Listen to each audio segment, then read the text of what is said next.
আসসালামু আলাইকুম ভিউয়ার্স, আজকে নিয়ে এসেছি আলুর চপের রেসিপি। সহজে যেন বানাতে পারেন সেই চেষ্টাই থেকেছে আমার। আলু নিয়ে নেবেন পরিমাণ মতো, বেশি চপ বানাতে চাইলে বেশি করে নেবেন, কম হলে কম। এই আলুগুলোকে আমি ছোট ছোট টুকরো করে কাটবো যেন সহজে সিদ্ধ হয়ে যায়। আমি একটা কেটে দেখিয়ে দিচ্ছি আপনাদের। ঠিক এভাবে ছোট ছোট টুকরো করে কাটলে সিদ্ধ হতে বেশি সময় নেবে না। তো আলু সবগুলো এভাবে কাটা হলে খুব ভালো করে পানি দিয়ে ধুয়ে আমরা চুলোয় বসিয়ে দেব। পানি আঙুলে 2 ইঞ্চি ওপরে দেবেন আলু থেকে। তারপরে 1 চামচ লবণ মিশিয়ে দেবেন।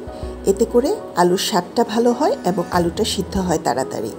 তো পুরনো আলু আসলে একটু সিদ্ধ হতে দেরি হয়, আর নতুন আলু সিদ্ধ হয় তাড়াতাড়ি। আলু সিদ্ধ হতে হতে দেখে নিই আমাদের আর কী লাগছে। এখানে আমি 2টো বড় পেঁয়াজ এভাবে মোটা মোটা করে কেটে নিয়েছি। সেই সাথে নিয়েছি 100 গ্রাম ফার্মের মুরগির বুকের মাংস। এই বুকের মাংসগুলো আমি ঠিক এই পরিমাণ করে কেটেছি। আপনারা চাইলে ছেঁচেও নিতে পারেন আর একটু ছোট করে নিতে পারেন। আর নিয়েছি 2টো ফার্মের মুরগির ডিম। এছাড়াও যা লাগছে, আমি এখানে কিছু ধনেপাতা কুচি করে নিয়েছি, সেই সাথে 5টা কাঁচামরিচ কুচি নিয়েছি। আরও নিয়েছি আদা বাটা আর রসুন বাটা। রসুন বাটা 1 টেবিল চামচ, আদা বাটা 1 চা চামচ, এই যে দেখতে পাচ্ছেন। এছাড়াও নিয়েছি জিরা আধা চামচ, মরিচের গুঁড়ো 1 টেবিল চামচ, লবণ আধা চা চামচ, যেহেতু আমি লবণ আলুতে দিয়েছি। এছাড়া নিয়েছি গরম মশলা 1 চা চামচ, হলুদ আধা চামচেরও কম। সেই আদা বাটা আর রসুন বাটা থেকে 1/2 চামচ করে নিয়ে আমরা এখন মুরগিটা ম্যারিনেট করে রেখে দেব আলুটা সিদ্ধ হওয়া পর্যন্ত। তো এর দেখে নিয়ে আলুটা সিদ্ধ হয়েছে। আলু সিদ্ধ হলে নামিয়ে পানি ছেঁকে খুব ভালো করে পানি ঝরিয়ে আলুগুলো ছিলে নেবেন। এরপর আলুগুলো খুব ভালো করে মথে নিতে হবে, কোনো দানা থাকে না মতো একদম নরম করে ঠিক এভাবে করে মেখে নেবেন সবগুলো আলু। তারপর আলুর সাথে আমরা সে রেখে দেওয়া ধনেপাতার কাঁচামরিচ কুচিটা মেশাবো। কাঁচামরিচ কুচি বা মরিচের গুঁড়ো আপনাদের স্বাদ মতো, ঝাল যতটা খেতে পারবেন অতটাই মেশাবেন। রেখে দেওয়া মরিচের গুঁড়ো থেকেও অর্ধেক মরিচ এখানে দিয়ে দিলাম। 1/2 চামচেরও কম লবণ কিন্তু মিশিয়েছি। তো প্যান গরম করে তাতে তেল দিয়ে পেঁয়াজগুলো ঢেলে দেবো। পেঁয়াজগুলো কিন্তু বেশি ভাজবো না।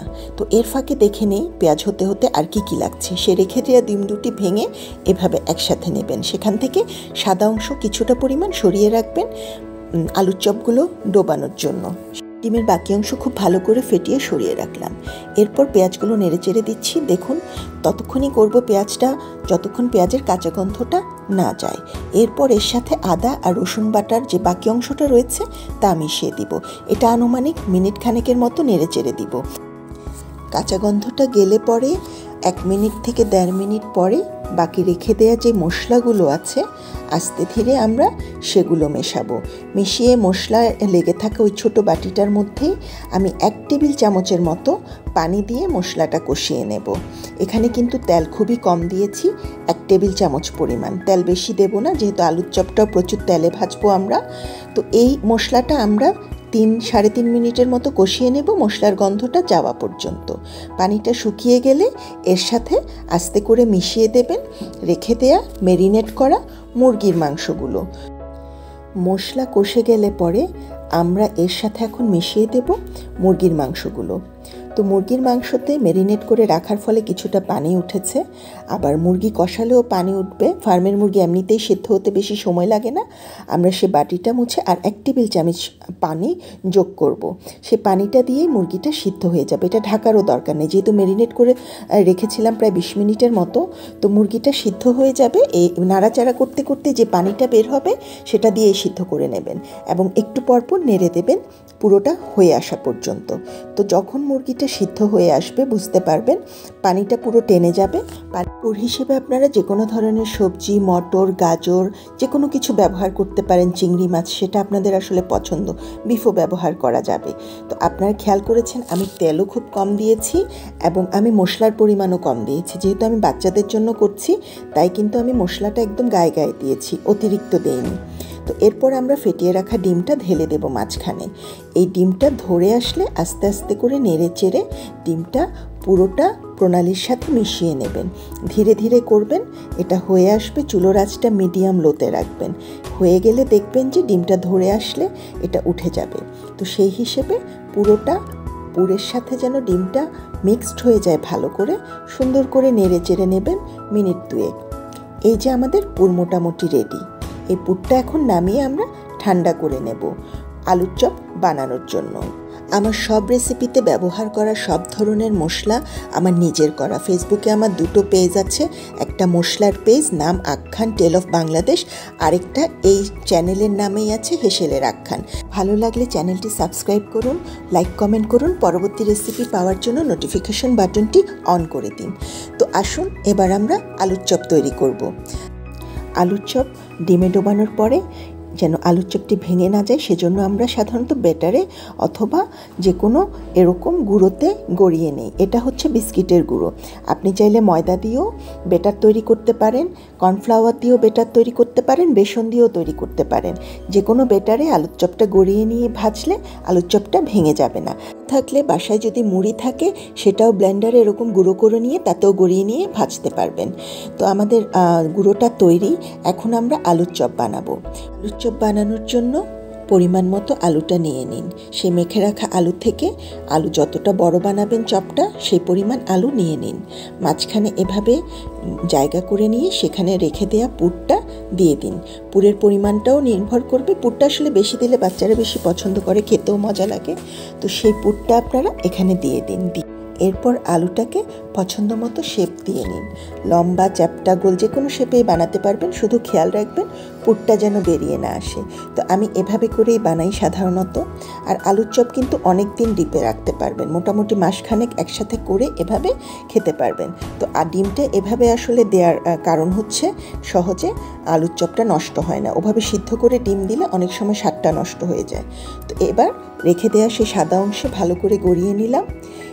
এই গড়িয়ে নেওয়ার ফলে আলুর চপটা আসলে ভাজার সময় ভেঙে যাবে না, আর বিস্কিটের গুঁড়োটাও এর গায়ে খুব ভালো করে বসবে।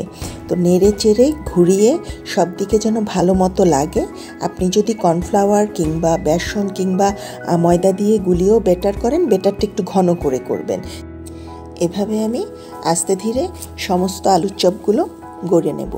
তো আলুর চপ কিন্তু ভাজার আগে নর্মাল ফ্রিজে রেখে দেবেন আধা ঘন্টার মতো। আর যদি বেসন বা ময়দা কিংবা কর্নফ্লাওয়ারের ব্যাটারে করেন না রাখলেও চলবে, সাথে সাথে ভেজে নিতে পারবেন। এই যে আমার আলুর চপ সব রেডি। এখন এটা আমি রেখে দিচ্ছি 10 মিনিটের জন্য ফ্রিজে। 10 মিনিট পর প্যান গরম করে আমি তাতে তেল দিয়ে দিলাম। আলুর চপে কিন্তু তেলটা একটু বেশি লাগবে, আলুর চপ ভাজতে একটু তেল বেশি লাগে। তো তেল গরম হলে যখন ভালো করে গরম হবে একটা একটা করে চপ ছেড়ে দিন। তেলটা কিন্তু ভালো করে গরম করে নেবেন। প্রথমে একটু মিডিয়াম হাই আঁচ দেবেন, এরপরে যখন আলুর চপ দেবেন তখন মিডিয়াম আঁচটা একটু কমিয়ে দেবেন। আস্তে আস্তে করে ভেজে নেবেন, খুব বেশি কমাবেন না আবার। তো এক পিঠ হলে ধীরে সুস্থে আরেক পিঠ উল্টে দেবেন। তো কড়া ভাজা হলে একটু বেশি করে সোনালি করে ভেজে নেবেন, আর হালকা ভাজলে হালকা সোনালি করে ভেজে তুলে নেবেন। তোলার সময় একটু সাবধান থাকবেন, ভেঙে যেন না যায়। এভাবে সময় নিয়ে উল্টে পাল্টে আলুর চপগুলো ভেজে তুলবেন। আলুর চপগুলো অবশ্যই প্রথমে টিস্যুতে নিয়ে নেবেন, যেহেতু ডুবো তেল বা বেশি পরিমাণে তেলে ভাজা, তাই বাড়তি তেলটা যেন চলে যায়, ঝরে যায়। তো এই জন্যই আগে টিস্যুতে তুলে নেবেন। টিস্যুর থেকে তোলার পরে কিছুক্ষণ রাখার পরে তারপর পরিবেশন করুন। অতিরিক্ত তেল স্বাস্থ্যের জন্য ক্ষতিকর, সেজন্য আসলে নিজেদেরও বা বাচ্চাদেরও অতিরিক্ত তেলটা দেওয়া উচিত না। পরিবেশন করুন পছন্দ মতো সস দিয়ে। এখানে আমি টমেটো সস দিয়ে দিচ্ছি বাচ্চাদের। তো এভাবে বানিয়ে আমাকে জানাবেন কেমন লাগলো। খুব সহজ করে করতে পারবেন। আর কোনো সমস্যা হলে অবশ্যই কমেন্টে জানাবেন। বানানোর পরে খেয়ে কেমন লাগলো সেটাও জানাবেন। সহজ উপকরণে চেষ্টা করলাম সহজ করে দেখিয়ে দিতে। পুরটা আপনারা আগেও বলেছি নিজের পছন্দ মতো যে কোনো উপকরণ ভেতরে দিতে পারবেন। বাচ্চাদের ভালো লাগে মতো বিফ, চিকেন, যে কোনো কিছু। তো বাচ্চারা আসলে এটা বেশি চিকেন আর ডিম দিয়ে মিক্স করে আমি যেটা দেখেছি বাচ্চারা খুব পছন্দ করে। তো ভিডিওটি দেখার জন্য অনেক অনেক ধন্যবাদ। সাথে থাকুন, আশা করি আপনাদেরকে সহজভাবে আরও অনেক সুন্দর সুন্দর রেসিপি উপহার দিতে পারবো। যেহেতু আমি প্রথমেই বলেছি আমার চ্যানেলটা হচ্ছে একদম নতুন রাঁধুনিদের জন্য, তাই আশা করতে পারছি যে একদম যারা নতুন কিচেনে পা রেখেছেন বা কিছু করতে চাচ্ছেন তাদের উপকার হবে। ভালো থাকবেন সবাই।